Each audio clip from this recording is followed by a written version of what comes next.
guys, welcome back to my channel. Today for you guys, I have my long-awaited labor and delivery story time. Initially, I actually wanted to do a labor and delivery vlog, but when it came down to it and in the moment, I decided not to do that just because I wanted to actually enjoy my labor and I don't want to have to worry or stress about, getting footage or capturing moments. I just wanted to, chill, relax, and just welcome this beautiful baby boy into the world. So my due date was Monday, October 26th. Of course, that day came and went. I did have a prenatal appointment scheduled for that following Wednesday, October 28th, which I went to. At that appointment, my midwife did check my cervix to see if I had dilated at all. I believe when she checked my cervix, I was only 1 centimeter dilated. After she checked my cervix, she went ahead and set me up for a same-day ultrasound just so we can see how the baby was doing inside. When they performed the ultrasound, it did show that my amniotic fluid was just a tad bit low, but it wasn't too much of a concern since I was past my due date. Also, as well, the baby, he wasn't as engaged as they wanted him to be at this point since I was past my due date, but he was in a perfect position, which was head down, face down. After the ultrasound, my midwife did sit me down to discuss induction options just because going past 41 weeks can be harmful for you and the baby. We did set up an induction date for, I believe, Monday, November 2nd. And as well as to that, she went ahead and set me up for a follow-up visit for that Saturday, Halloween, October 31st. Just because when you hit 40 weeks, they do require to see you and the baby just to make sure everything is okay since you are that far past your due date.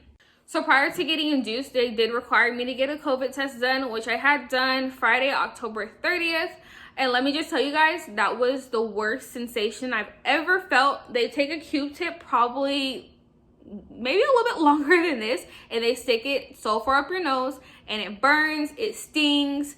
My eyes were watering. I just wanted to be over. It was probably only like 5 to 10 seconds that they did it, but I just hated every second of it. And I would say that was probably the worst part of my entire pregnancy, but I was happy to know that I was negative for COVID, and that was one less thing that I didn't have to worry about when it came to bringing this baby into the world. So I had my appointment, my follow-up appointment scheduled for that Saturday, Halloween, October 31st. It was, I believe, at 10 a.m. I went to that appointment. They just kind of did another ultrasound just to check and make sure everything was good. Everything looked fine. I was still only 1 centimeter dilated. After I left that appointment, I went and got my nails done. After I had got my nails done, I only lived 8 minutes from the nail salon, and in that 8 minutes, I experienced the worst contractions that I think I ever felt that in my entire labor.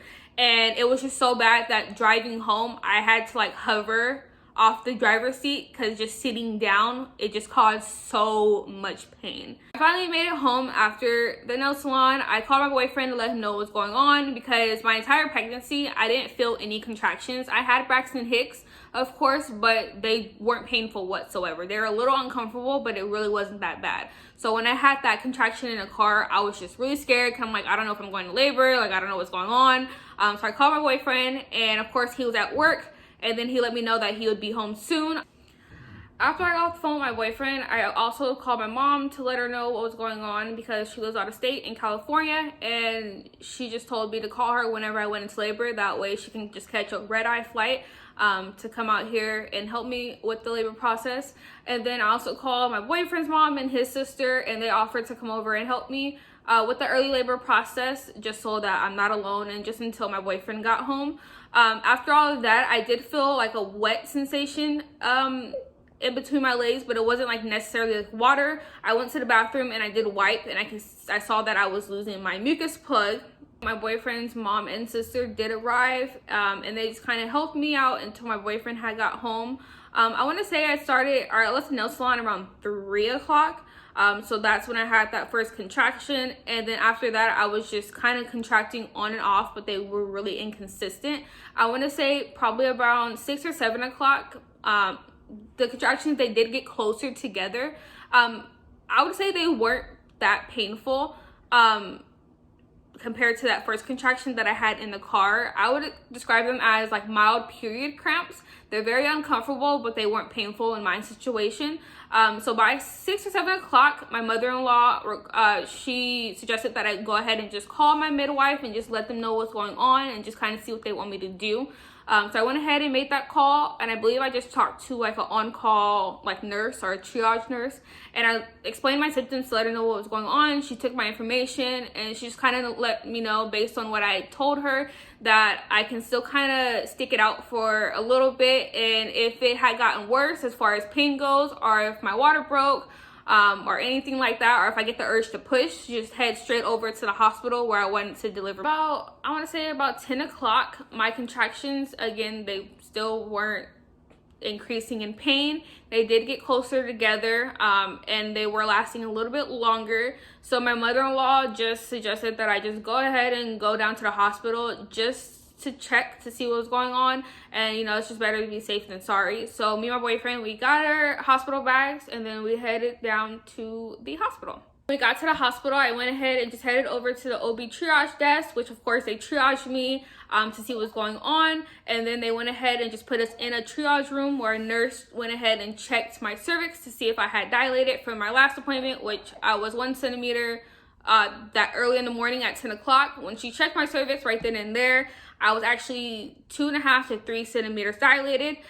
She did let me know that she had to talk to the doctor on call to see if what they wanted to do, if they wanted to keep me or if they wanted to send me home. And my boyfriend was just like, I feel like they're gonna send us home. I feel like they're gonna send us home. The nurse came back in and she was just like, okay, so we're gonna keep you, but we have to wait for a labor and delivery room to open up. So until then, you guys will just have to stay in this room, basically. I've been pregnant for 9 months, so at some point it should have hit me that I'm gonna have a baby. But when she told us like, we're gonna keep you, I was just like, oh shit, this is really happening. We're really about to have a baby. Like, this is just crazy. Like, just so many thoughts were just running through my head. And of course, I'm an overthinker, so I'm overthinking everything. Like, am I really prepared to do this? Like, obviously, like, there's really no preparation that you can do in the entire world to prepare you to have a baby. But I'm just like, I don't know. This is just crazy. It's insane. I want to go home, but I can't go home because I need to have this baby. Like, it was just so many thoughts just running through my head. And of course, my boyfriend, being the cool, calm, collected person he is, he's just like, you'll be fine. We'll be fine. It's okay. We're going to have this baby and we're going to be all right. So we had got to the hospital around 10 something. I want to say a couple hours passed by. It was maybe like 2 or 3 in the morning. They had came in and let us know that a labor and delivery room had opened up and that they wanted to transfer us over. So we went ahead and did that. By this point, the contractions that I were having, they were really uncomfortable. I still wouldn't say that they were painful just yet, but they were really uncomfortable. It was just to the point to where I just couldn't sleep. And all I can do is just kind of sit up and rock back and forth, which is what I did. I wanted to hold off on getting epidural as long as I could. So I was waiting. I want to say a couple hours had gone by from when they had transferred us to the labor and delivery room. And I want to say maybe around 10 a.m., my nurse went ahead and checked my cervix again to see if I had dilated. At this point, I had dilated to 4 centimeters.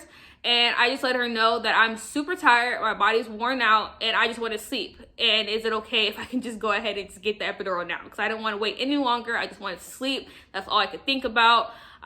So we went ahead and she called the epidural or the anesthesiologist to come in. I guess they were in another patient's room. And so she was like, well, I'm going to call the anesthesiologist. And then once they come, I'll come back in and I'll walk you through the epidural process.